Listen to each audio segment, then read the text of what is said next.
쓰는 거 아니다? 이런 질문이 뒤에 물음표를 붙여서 사람 고쳐 쓰는 거 아니다? 하는 질문식의 그런 제목을 붙였어요. 제가 사람에게 실망하는 일이 있을 때마다 제가 친하게 지낸 지금도 이제 교제하고 있는 한 목사님이 했던 말이 생각나요. 굉장히 그분이 또 그 표정이나 뉘앙스나 그런 것들도 같이 생각납니다. 제가 막 애를 쓰고 그래서 실망하고 하는 그때에 한 살 형인데 그 목사님이 사람 안 변화시키려고 하지 마 이렇게 얘기를 했어요. 어떤 의미로 하는 말인지 그리고 또 저를 위로하기 위해서 한 말이기도 하고요.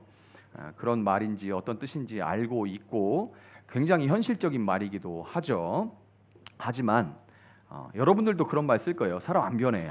진짜 인간 안 변해. 사람 고쳐 쓰는 거 아니야. 이런 말들 할 거예요. 그런데 여러분들도 그 말을 하면서 뒷맛이 영 찝찝할 겁니다. 그리고 씁쓸한 그런 것을 느끼는 말이 다른 말보다도 이런 말일 거예요. 사람 진짜 안 변해. 사람 고쳐 쓰는 거 아니야. 머리 검은 짐승은 바뀌지 않아. 뭐 이런 얘기들 우리가 말하면서 굉장히 씁쓸한 그런 말들이 있죠. 근데 여러분 사람은 변한다고 생각하세요? 아니면 안 변한다고 생각하세요? 경우에 따라 달라요. 예. 그렇게 답을 하면 설교를 할 수 없습니다. 네, 오늘 설교를 이걸로 마쳐야 될 것 같네요. 네, 그 정답입니다. 그럴 수도 있고 아닐 수도 있습니다. 이렇대요. 네, 네. 전에도 한번 제가 아프리카에서 영상으로 설교 하는데 똑같은 분의 그 답으로 인해서 설교가 중단될 뻔한 위기에 한번 처하는 걸 제가 본 적이 있는데 양을 봤냐? 봤다 이렇게 해버리는 바람에 한번 설교가 중단될 뻔한 적이 있죠. 네. 사람은 변할 수도 있고 안 변할 수 있다. 근데 이제 이런저런 경험을 하시다 보면 자기만의 생각들이 있을 거예요. 자기만의 생각들이 있을 건데 그렇다고 생각을 하든 그렇지 않다고 생각을 하든 간에 이거는 동의할 수 있습니다. 그 뭐냐면 사람은 정말 안 변해요. 정말 쉽게 안 변하고 그것은 예수 믿는 사람도 마찬가지입니다. 예수 믿었다고 그래서 어떤 사람은 뭐 되게 뜨거운 신앙을 고백하기도 하고 막 처음에 아주 열심히 막 하기도 하죠. 그런 만큼 또 시간이 지나면 똑같은 모습을 보이면서 실망을 안기기도 하고 본인과 타인에게 실망을 안기면서 그 대상이 되기도 하죠. 사람 진짜 안 변해. 예수 믿어도 똑같아. 이런 말들 그런 생각에는 공감을 하실 거예요. 그렇다면 여러분 사람은 왜 이렇게 안 변할까요? 왜 이렇게 변하기가 어려운 걸까요? 그것은 뭐 좀 단순하게 말하는 걸 수 있지만 사람이 기억을 갖고 있기 때문입니다. 기억을 갖고 있기 때문에 그래요. 지금의 나는 내가 자라온 배경과 경험에 대한 기억들이 모여 있는 경험과 기억, 지식 이런 것들, 지식 경험에는 지식도 포함되죠. 이런 모든 것들이 모여진 복합체예요. 여러분을 하나하나 자잘히 쪼개면 그런 모든 경험과 배경과 지식과 이런 것들이 다 복합된 그런 복합체입니다. 이것은 예수님을 만나고 믿어도 그래서 우리가 그런 다시 태어난다고 하죠. 다시 태어나도 마찬가지예요. 우리가 다시 태어난다는 말을 조금 오해해서 다시 태어나면 그냥 마치 리셋되는 것처럼 그렇게 생각하는 사람들이 있는데 리셋된 사람 있나요? 예수 믿고 리셋이 되긴 하죠. 뭐가 리셋이 돼요? 세계관이, 가치관이 리셋이 되죠. 관점이 리셋이 되긴 하는데 그렇다고 해서 내가 가지고 있는 어떤 경험과 지식과 이런 것들이 그냥 다 사라져 버리는 게 아닙니다. 그런 것들이 사라지면 더 이상 내가 아닌 거죠. 내 경험과 지식이 다 사라지면 그래서 내가 만났던 사람들에 대한 정보 이런 것들 다 사라지면 내가 했던 어떤 패턴들에 대해서 다 사라지면 그게 납니까? 아니죠.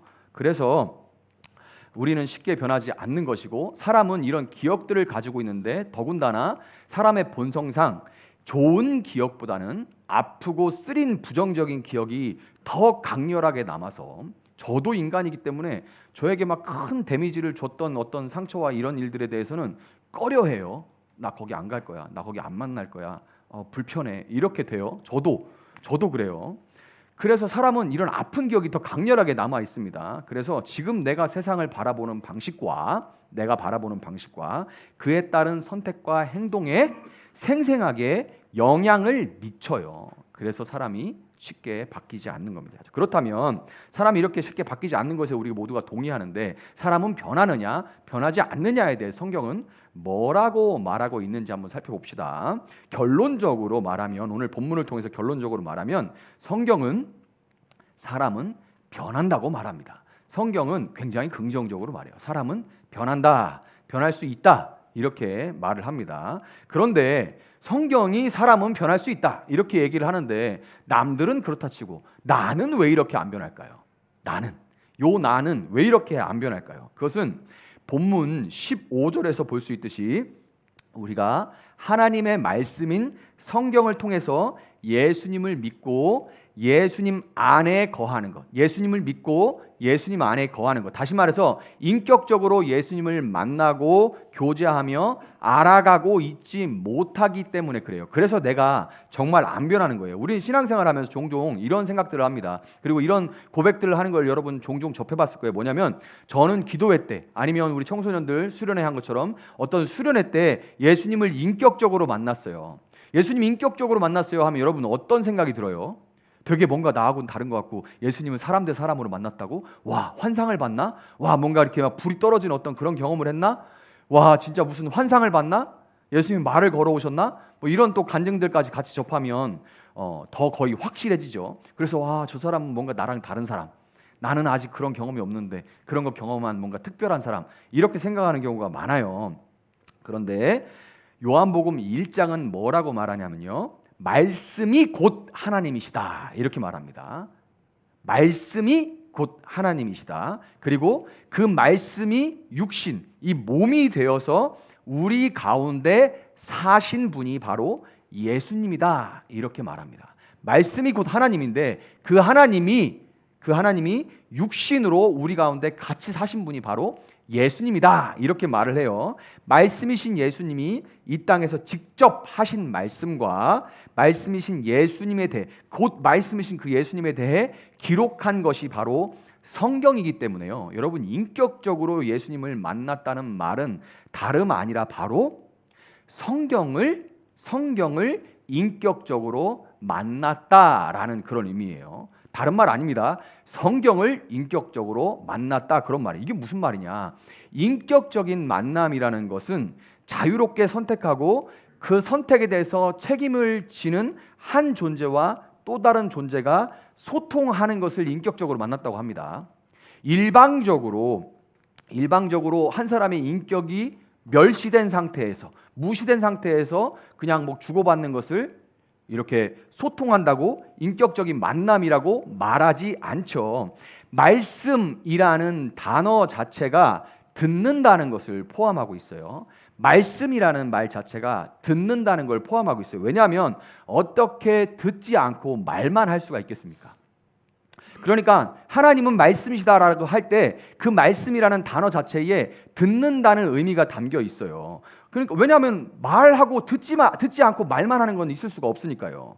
물론 연초에 설문조사 했을 때 저한테 뭐 40분 말하고 20분만 듣는 것 같다, 뭐 이런 얘기를, 제가 죽을 때까지 이 얘기를 할 거예요. 그런데 그 형제가 저한테 뒤끝 있냐고 얘기를 하는데, 아, 그렇죠. 저 뒤끝이 아주 깁니다. 그래서 40분 말하고 20분만 듣는다. 어떤 사람은 아니다, 50분을 말하고 10분만 듣는다, 이렇게 얘기를 하는데, 그래서 제가 지금 이 말하는데 좀 찔려요. 어떻게 듣지 않고 말만 할 수 있겠습니까? 말씀이라는 말에는 듣는다는 말도 포함돼요. 그래서 저도 20분 말하고 40분을 들을 수 있도록 노력을 할게요. 그러니까 말씀이신 예수님은 다른 누군가가 아닌 바로 나를 선택하셔서 기록된 말씀으로 나를 찾아오셔서 말을 걸어오시는 거예요. 그게 여러분이 성경을 직접 볼 때일 수도 있고, 아니면 어떤 설교를 들을 때일 수도 있고, 어떤 때는 정말 그냥 우연히 라디오를 돌리다 93.3이 걸렸는데 한 구절의 말씀이 딱 들려올 때도 있어요. 어떨지는 모르죠. 그러나 성경 기록된 그 말씀으로 나에게 말을, 다른 모든 사람 가운데 딱 나를 찾아오셔서 나한테 말을 걸어오시고 내가 자유롭게 선택할 수 있는 거죠. 그리고 책임을 지는 인격으로서 그 말씀에, 걸어오시는 말씀에 내가 자유롭게 그 말씀을 듣기로 선택하고 그 말씀에 지적으로, 감정적으로, 의지적으로 반응하고, 내가 또 반응을 하고, 내가 반응하는 그것을 또다시 들으시면서 나와 소통하고 교제하시는 분이 바로 말씀이신 예수님이신 겁니다.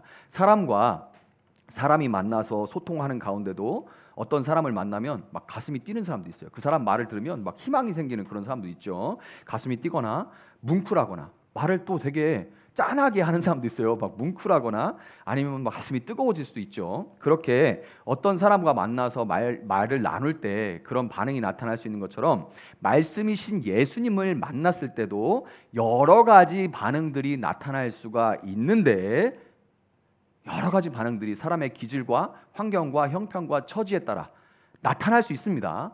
그냥 그 말씀에 그냥 눈물이 줄줄 나는 사람도 있고 정말 막 반응해서 막 이런 사람도 있어요. 야, 진짜 대단하다 이런 사람도 있어요. 그건 나라와 문화에 따라 다를 수도 있습니다.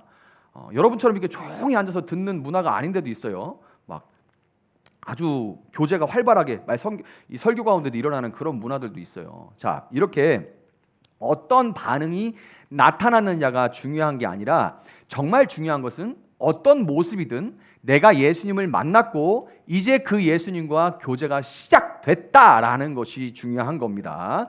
예수님을 이렇게 만나서 교제가 시작된 이 사건을 우리가 흔히 거듭났다, 다시 태어났다라고 얘기를 하는 거예요.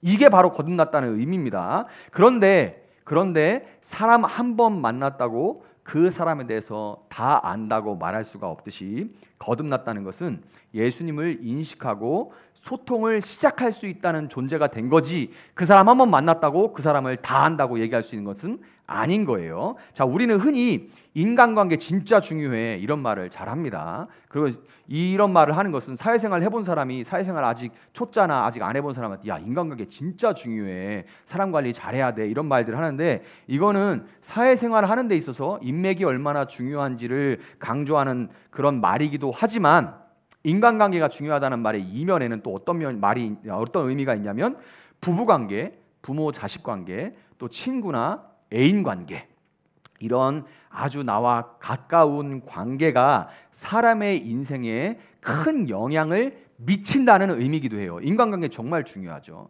부모 자식 관계, 부부 관계, 애인 관계, 남자친구 여자친구 한 명 만나가지고 그 사람 인생이 바뀌는 사람들도 있어요. 이렇게 어떤 만남을 통해서 그 사람에게 미치는 영향력이 엄청나게 크기 때문에 인간관계가 중요하다고 얘기를 하는 겁니다. 관계는 내 경험과 그 사람과 만나서 관계를 맺으면서 내 경험과 기억을 형성함으로써 내가 인생을 살아가는 방식에 큰 영향을 미칠 뿐만 아니라 만남 중에 그 관계 가운데 나타나는 나와는 다른 사고 방식으로 나에게 직접적으로 영향을 미치기도 하죠. 애인을 만났어요. 그런데 나하고 사고 방식이나 패턴이 완전히 달라요. 그런데 그 사람하고 영향을 계속 관계를 맺으면서 영향을 주고받으니까 내가 예전의 내가 아닌 다른 모습으로 변해가고 있는 것들 여러분은 알게 될 겁니다. 자, 말씀이신 예수님을 인격적으로 만났을 때 우리는 우리와는 완전히 다른 사고방식, 그냥 여자친구 만나고 남자친구 만나고 남편 만나고 아내 만나는 정도가 아니죠. 예수님과 우리는 완전히 다른 존재고 완전히 다른 차원의 사고방식과 인생관과 세계관을 경험하게 되는 겁니다. 말씀을 만났다는 것은 완전히 다른 세계관을 만났다는 거예요. 이것은 마치 지금 해외여행 갔다 온 청년들이 있는데 분들이 좀 있어요. 그런데 거기 가면 어때요? 우리가 해외여행 가서 맛보는 여행지의 어떤 이국적인 정취가 있죠. 우리나라를 떠나서 맛보는 이국적인 정취가 있습니다. 한국과 다른 볼거리가 있고 먹거리가 있고 아름다운 풍광이 있고 그것들에 감탄하면서 그 나라의 독특한 이런저런 문화를 경험하면서 모든 것이 신기하고 놀랍습니다. 여행지에서 우리는 그 나라 옷을 좀 필요 없는 건데도 막 사죠. 그래서 사가지고 막 입어보고 또 이런저런 먹거리 이것도 먹어보고 저것도 먹어보고 이렇게 하죠. 그리고 심지어 그 나라 말 몇 마디를 배워요. 좀 깎아달라, 뭐 어디로 가냐, 화장실 어디냐 이런 것부터 해가지고 몇 마디 말을 배워서 사람들한테 써먹어 보면 대부분의 나라들이 그런 여행자들한테 이제 친절하죠. 그래서 막 이렇게 얘기 나눠다 보면 되게 친해지는 그런 경우들이 있어요. 그래서 친구를 사귀고 놀기도 합니다. 그런데 그렇다고 해서 내가 그 나라 사람이 된 거냐? 그건 아니죠. 그 나라에서 했던 모든 것들은 한국으로 돌아온 것 동시에 그저 사진 속에 남아있는 추억이 되죠. 예전에는 현상이나 했지 지금은 다 폰에 있어서 잘 안 봐요. 나중에 막 이렇게 밤에 잠 안 올 때 돌려보면서 아 맞아 나 여기 갔었는데 이러다 밤새죠. 그러는 거지 예전처럼 현상해 놓지도 않기 때문에 그냥 정말 폰 어딘가에 있는 밀려있는 추억에 불과할 뿐인 거예요. 선교지에 처음 도착한 선교사는 짧게는 3개월에서 6개월, 길게는 6개월에서 1년 정도 그 선교지의 모든 것을 사랑하는 단계에 머물게 되는데 당사자는 이 단계를 선교지 사랑이라고 부릅니다. 하나님께서 내게 사랑을 주셔서 이 선교지가 너무 아름답고 모든 사람들이 너무 예쁘고 너무 친절하고 세상에 이렇게 이쁜 사람들이 있냐 이런 말들을 막 뱉어요. 제가 여러 번 봤어요. 그래서 내가 선교지를 하나님이 사랑하는 마음을 줬다 막 이래요. 그런데 경험이 좀 쌓여있는 선교사들은 그런 상태의 선교사들을 뭐라 그러냐면 저 사람 지금 트래블러스 모드에 있다. 트래블러스 모드 뭐예요? 여행자 단계에 있다라고 얘기를 해요. 그 입술로 그 아직도 그 얼굴들이 떠오르네요. 선교사님들 얼굴이 떠오르는데 너무너무 이 나라 너무 좋고 막 이 사람들 너무 예쁘고 막 그랬던 그 입술로 6개월쯤 지나면 슬슬 현지인들에 대한 불만을 막 쏟아놓기 시작합니다. 그리고 막 거짓말하고 속이려고 그러고 막 그런다고 막 뭐라고 해요. 그리고 느려터진 행정 업무에 대해서 막 불만합니다. 뭐 하려고 했는데 지금 몇 번을 갔는데 안 해준다고 막 그러죠. 한국에서는 그냥 온라인으로 해버리면 끝나는 건데 그리고 도대체 이해할 수 없는 그런 문화에 대해서 불만이 시작되다가 1년쯤 지나고 난 다음에 심할 경우에는 선교사인데 현지인을 미워하는 경우에까지 이르게 돼요. 저도 선교지에서 초반에 가장 애를 먹었던 것 중에 하나가 한국과는 너무나도 다른 그런 교통 체계였습니다. 영국의 식민지였기 때문에 차가 왼쪽으로 가고 운전석은 오른쪽에 있어요. 그리고 낙후된 나라이다 보니까 전기가 필요한 신호등보다는 신호등인데 전기가 끊어지면 이제 교통 대란이 일어나죠. 그러니까 그냥 신호등보다는 이제 라운드어바웃이라고 영국권에서는 부르는데 우리나라에서는 그걸 로타리라고 부르죠. 로타리가 많아요. 로타리가 세종에도 많은데 세종은 전형적인 이 자동차에 대해서 이렇게 자동차 안티 도로의 형태를 취하고 있죠. 로타리를 이렇게 많은 도시는 없을 거예요. 어디 가나 다 이렇게 돌아가고 어디로 빠져나가야 돼 막 이렇게 되는데 또 한 번 잘못 빠져나갔다가는 뺑뺑 아파트 몇 개를 돌아서 이렇게 와야 되는 이러면 어떻게 되냐면 정체가 심해져요. 정체가 심해지고 더군다나 이제 이렇게 나가라 뭐 여기서는 20km 뭐 이런 거 여기는 표지판이 많잖아요. 한국에는. 그런데 교통 표지판도 한국과 기호가 다르고 굉장히 드물어요. 거의 안 났고 있으면 또 뽑아다가 어디다가 팔아먹고 이러니까 저는 툭하면 딱지를 떼기가 일쑤였습니다. 아니 경찰이 이때 거기 20km였대. 나는 못 봤는데 그렇게 얘기를 하는 거예요. 한국과 다르게 도로 주변에 또 경찰들도 엄청 많아서 마치 제가 온 지 얼마 안 된 사람이라는 것을 알기라도 하듯이 제 차만 나갔다 하면 세우는 거예요. 그리고 저는 또 선교사라고 갔는데 자부심이 있잖아요. 내가 선교사인데 뭐 이렇게 있어요. 그 중국인들이 줘가지고 이렇게 보내주는 그 피가 있어요. 그런데 나는 중국인 아니다. 또 이렇게 얘기하면 특정 나라를 나는 한국 사람이다 이러면서 그리고 나는 선교사다 그러면 선교사니까 좀 도와달라 이렇게 얘기를 해요. 그럼 나는 그렇게 할 수가 없다 이렇게 얘기를 하고 뭐 실갱이하고 좀 깎아줘라. 너무 이렇게 비싸게 줄 필요가 뭐가 있냐. 나 그냥 약한 걸로 좀 해줘라. 막 이런 얘기를 막 몇 번을 하는 거예요. 이러고 나면 진이 쭉 빠집니다. 근데 이게 몇 번인 줄 아세요? 하루에 3번, 4번 걸려요. 한 번 뭐 사러 나갔다가 3번, 4번 가는 길에 2번, 오는 길에 2번 막 걸리는 계속 세워요. 계속 세워놓고 한 번 잡히면 30분, 1시간 이렇게 걸리는 거예요. 그러니까 얼마나 스트레스겠습니까? 도로에 나가는 것 자체가 스트레스고 그러니까 선교제에 대한 불만은 갈수록 엄청나게 쌓여갔죠. 그런데 안 나갈 수 있습니까? 일을 해야 되는데 또 애들 학교 보내야 되고 그러니까 계속 나가야 되는데 그렇게 하면서 한 해, 2해 시간이 흘러갔어요. 그러다가 제가 어느 날 문득 느낀 것이 있는데 그게 뭐냐면 경찰이 더 이상 제 차를 세우지 않는다는 겁니다. 심지어 외곽으로 사역을 나갈 때는 가는 길목에서 이렇게 체크포인트마다 경찰들이 다 서 있거든요. 거기서 체크포인트에 경찰하고 친해져가지고 나 나갔다 올게. 그럼 더 잘 갔다 오라고. 그리고 인사하고 다니는 사이가 됐어요. 이렇게 간단한 안부까지 묻는 사이가 됐는데 어느 날 그걸 문득 깨달은 겁니다. 근데 어떻게 이렇게 됐을까요? 어떻게? 자꾸 다른 방법 없어요. 자꾸 겪으면서 짜증도 나보고 제가 제일 중요하게 생각하는 시간도 내가 가지고 있는 나의 것 이것을 계속 내가 어떻게 할 수 없는 그런 상황 가운데 계속 내려놓는 그런 낭비까지도 해보면서 선교지의 교통체계 나하고는 다른 그 교통 체계에 그것을 몸으로 체득하게 된 거예요. 그래서 시간이 지나니까 어느덧 그곳의 교통 체계가 오히려 저한테 편해지고 내비게이션이 속도 제한을 가르쳐 주지도 않는 곳이기 때문에. 그런데 이건 있어요. 이거 있는데 이거 스피드건이죠. 스피드건이 항상 거기 60마일이 그 리미트면 항상 72마일로 그냥 고정돼 있어. 그냥 72로 찍어놓고 고장낸 거야. 그냥 외국인 차다 그러면 딱 72마일 너 일로 와 이렇게 하거든요. 이런 얘기도 또 이거 오늘 녹화 못 내겠네. 근데 속도 제한을 가르치지도 않는데 나는 거기 걔가 있는 걸 알아. 그 근처 가면 60마일이 리미트인데 40마일로 가요. 40마일. 그냥 왜 그러냐면 내 발이 그냥 힘을 빼. 그래서 그냥 천천히 그냥 자기도 잡을 수가 없어. 왜냐면 너무 천천히 가니까 도무지 이건 잡을 수가 없어. 그래서 그냥 안녕 하면서 이렇게 가요. 근데 내가 거기를 그냥 몸으로 체득을 해서 가면 내 발에서 엑셀레이터에서 발이 떼어지는 겁니다. 여기쯤에는 있어. 이렇게 되는 거예요. 근데 여러분 왜 이 얘기를 드리냐면 이것이 말씀이신 예수님이 우리를 변화시키시는 방법이에요. 예수님과의 인격적인 만남이 시작되면 우리는 예수님을 통한 예수님과의 그 관계 가운데 경험과 기억을 새롭게 쌓아가게 됩니다. 이게 쉽지 않아요, 여러분. 이게 쉬운 게 아니에요. 거기서 계속 걸리고 실갱이하고 또 내가 맞네, 네가 맞네 이런 시간들을 거치는 거예요. 그 예수님 그 말씀이 찾아와서 그 가운데서 관계를 통한 경험과 기억을 쌓아가게 되면서 점점 이전에 내가 가지고 있던 모든 부정적인 경험들과 예수님이 틀릴 리가 없죠. 내가 틀린 거예요.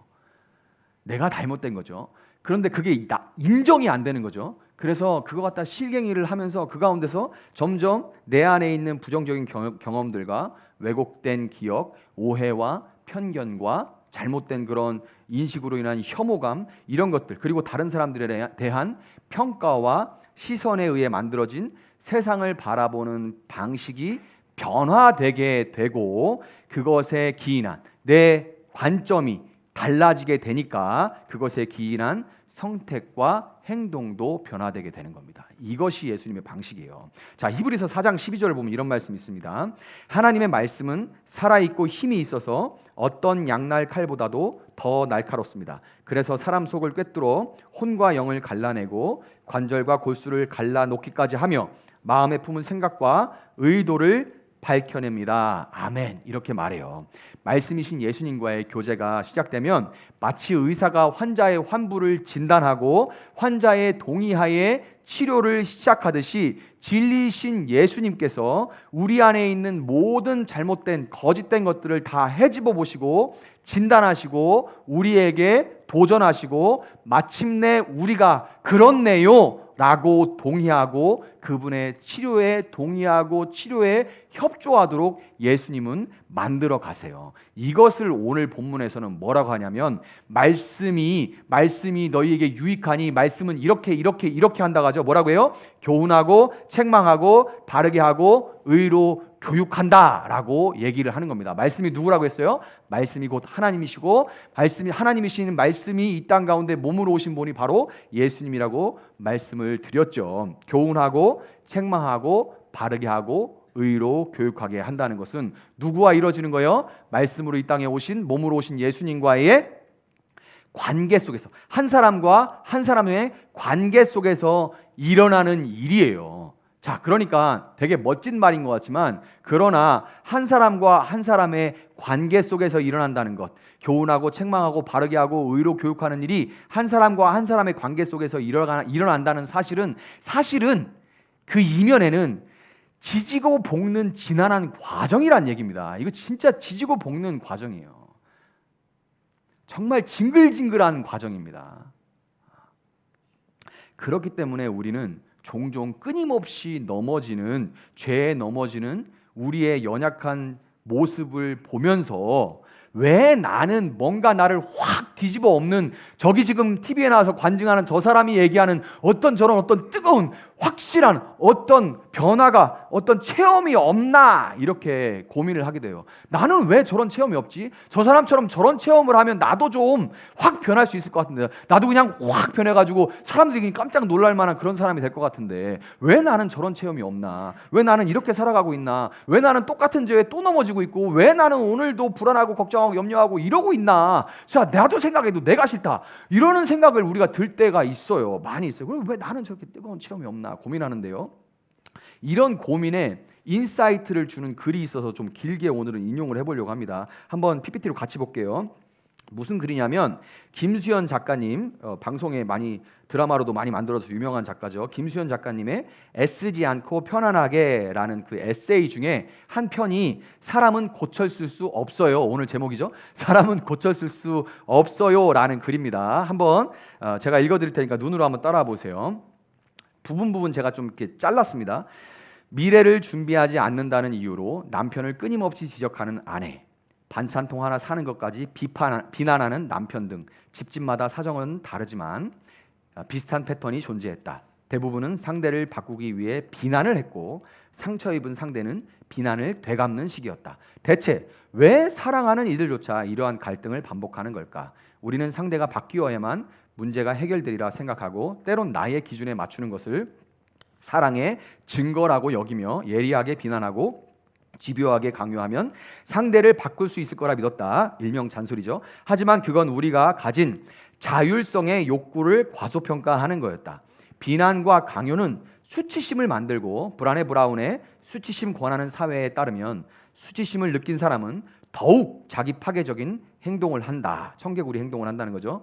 상대를 비난하고 모욕함으로써 수치심을 전가하려 하거나 오히려 비난받을 행동을 강화하면서 상대의 마음을 외면하는 반응이 나타난다는 거예요. 때로 상대가 받아들이는 것을 보일 수 있지만 내면에는 분노가 남고 강요는 반드시 대가를 치른다. 사람은 고쳤을 수 없다. 그런데 이 말은 변하지 않는 상대에 대한 자조적인 체념이 아니라 어느 누구도 우리가 원하는 대로 강제할 수 없다는 겸손의 깨달음이어야 했다. 그 뒤로 나는 오랜 요구를 중단하고 내가 관계에서 가장 원하는 게 무엇인지 고민했다.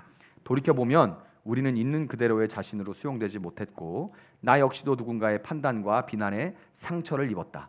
그러한 내가 정말 바란 건 삶이 고단하더라도 서로의 안식처가 될 수 있는 사랑의 공동체가 아니었을까? 상대의 모습을 있는 그대로 인정해야 상대에게 바라는 게 있을 때도 강요가 아닌 애정을 바탕으로 부탁할 수 있었다. 꼬리표 붙이기나 비교와 같은 판단의 언어가 아닌 사랑과 연민의 언어를 배울 수 있었고 상대 역시 관계가 소중해질수록 더 많은 노력을 했다. 자, 이 부분이 제게 마음에 남아서 이제 인용을 길게 했는데, 자, 여러분, 김수현 작가가 깨달은 거예요. 오랜 관계의 실패 가운데 연세가 꽤 있죠. 이걸 깨달은 거예요. 수필에 자기 깨달음을 썼고 사람들이 여기에 많은 공감을 한 거죠. 그런데 여러분, 김수현 작가도 깨달은 것, 비난과 잔소리로 계속 얘기하는 걸로 그 사람 바꿀 수 없고 바꾼다 해도 그 사람 마음에는 분노와 수치심이 남는다는 것, 반드시 대가를 치르게 된다는 것. 그렇게 내가 억지로 바꾸려고 하면, 빨리 바꾸려고 하면, 강하게 바꾸려고 하면, 내 마음대로 바꾸려고 하면 반드시 이런 결과가, 잘못된 결과가 난다는 것을 김수현 작가도 깨달았는데, 아담이라는 탕자와의 관계가 깨져서 고통스러워해 보신 창조주가 이걸 모를까요? 여러분은 개인적으로 답답할 수 있습니다. 나를 좀 확 뒤집어 주십시오. 내 못된 습관들도 한 번에 확 다 끊어지고 저거 확 그냥 진짜 확 뒤집어져 가지고, 여러분, 바울이 이게 빛 가운데 말에서 떨어져 가지고 사람이 뒤집어졌죠. 근데 바울 성격 그대로입니다. 바울 기질 그대로예요. 그에게 바뀐 건 딱 하나입니다. 예수는 쳐 죽일 사람이었는데 예수가 구원자라고 생각만 바뀐 거예요. 그 다음에 행동은 똑같습니다. 안 변해요. 그 열정과 그 스타일이, 방향이, 목표가 달라졌을 뿐이지 그 사람은 그 사람이에요. 확 뒤집어져 가지고 그 사람 성격이 바뀌고 그런 게 아닙니다. 하나님은 절대로, 김수현 작가도 아는 것을 하나님이 모르시지 않아요. 말씀이신 예수님은 절대로 우리를 강제로 개조하시는 분이 아닙니다. 예수님은 사랑의 관계를 통해서 우리를 교훈하시고 책망하셔서 우리 마음이 교훈하시고 책망하신다는 말 우리도 막 뭐라 하시나? 그게 아니에요. 아까 김순 작가가 뭐라고 해요? 같은 말인데도 뭐라고 합니까? 여기서 비교와 판단의 언어가 아니야. 하나님께서 여러분께 그렇게 얘기한다고 했어요. 야, 아브라함 봐. 너는 왜 따위냐? 이렇게 얘기하면 여러분 어떻게 반응할 거예요? 그럼 여러분 그래 나도 아브라함처럼 돼야지 이렇게 할 것 같아요? 야, 그럼 아브라함은 아브라함이고 내 인생인데 이렇게 되겠죠. 이게 인간이에요. 하나님 그렇게 안 하신다는 거예요. 비교와 판단의 언어가 아니라 사랑과 연민의 언어를 하나님은 배워서, 하나님 배운다는 말이 좀 어불성설이지만 하나님도 그것을 익히셔서 하나님도 우리에게 그렇게 비교와 그런 말을 쓰는 게 아니라 오랜 사랑의 관계를 통해서 우리에게 교훈하고 그렇게 사랑과 연민의 언어로 책망하셔서 우리 마음이 얼마나 세상의 죄와 풍조에 쩔어서 지금 내 상태가 지독한 냄새가 나고 있는지 깨달아 알게 해주시고, 달라진 교통체계 때문에 딱지를 수없이 떼고 실수하고 넘어지면서, 이렇게 실수하고 딱지를 떼듯이 실수하고 넘어지면서 마침내 우리가 바르고 의로워지도록 오래 인내하심으로 교육하시는 분이 바로 예수님이라는 것을 여러분 믿으시기를 바라요. 여러분, 말씀이신 예수님이 여러분의 가정생활 속에서, 직장생활 속에서, 그리고 삶의 모든 자리에서 여러분에게 말을 걸어 오시는 것이 들려지도록 설교를 진지하게 들으시고 하나님의 말씀인 성경을 읽기 시작하시기를 바랍니다. 최대한 많이 노출해서 그분과 만나야 돼요. 그리고 말씀이신 예수님을 여러분 만났다면요, 그분과 사랑의 교제를 나누면서 울어도 보고, 여러분 성경을 읽으면서 울어본 적이 얼마인지 한번 생각해 보세요. 언제요 내가 한번 성경 보면서 울컥했었나? 대부분 보면 제 중학교 때요, 고등학교 때요, 20살 때였나요? 뭐 이런 반응이에요. 보면 10년, 20년, 30년 전, 아니면 그러본 적도 없어요. 내가 성경 보면서 웃어본 사람, 혼나서 속상해 본 사람, 이거 너무 지금 막 찔려 본 사람, 위로해 주시면, 이게 지금 나를 너무 위로해 줘서 그 위로해 주심에 힘을 내보기도 하는 이 지난한 변화의 과정에 여러분을 온전히 맡길 수 있기를 바랍니다. 자, 말씀을 정리하도록 할게요. 여러분, 세상에는 다양한 계기를 통해 변화된 사람들의 이야기가 많습니다. 또 우리 주변에는 예수님을 믿는 우리보다 훨씬 인격적으로 성숙한 사람들이 많아요. 저도 마찬가지입니다. 정말 목사님들 가운데도 범접하기 어려운 성스러운 분들이 참 많아요. 저는 보면서 난 진짜 목사가 아닌 것 같아, 이런 생각을 목사 이외에도 목사라고 명함 꺼내기도 민망스러운 정말 훌륭한 인격을 가지신 분들도 참 많아요. 어떤 사람들은 그냥 천성적으로 좋은 인성을 가지고 있기도 합니다. 이런 사람들의 이야기를 듣고 볼 때마다 우리는 변하지 않는 우리 자신의 모습으로 인해서 회의감에 빠지기도 하는 것이 사실이죠. 그러나 여러분, 만약 어떤 사람이 어렸을 때부터 가난하고 별 볼 일 없이 살다가 어느 날 정말 자존심이 무너지는 그런 사건을 한번 경험한 이후에 독하게 마음을 먹고 고시 공부에 매달려서 고시에 합격을 하고 출세를 했다면 우리는 그 사람이 변했다고 말할 수 있을까요? 그 전에 게으르고 그냥 뭐 되는 대로 살았던 사람이 정말 어떤 충격을 받은 다음에 확 변해가지고 독하게 공부하더니 정말 어느 날 고시를 통과해서 이렇게 우리 앞에 나타나면 그 사람 변했다, 이렇게 말할 수 있을까요? 그렇죠. 누가 봐도 그건 변한 겁니다. 그런데 여러분, 우리가 믿는 자로서 더욱 윤리적이고 보다 온유하고 성숙한 인격을 가져야 되는 것은 사실이지만, 그리고 그것은 당연하지만 그것이 성경이 말하는 변화의 전부는 아닙니다.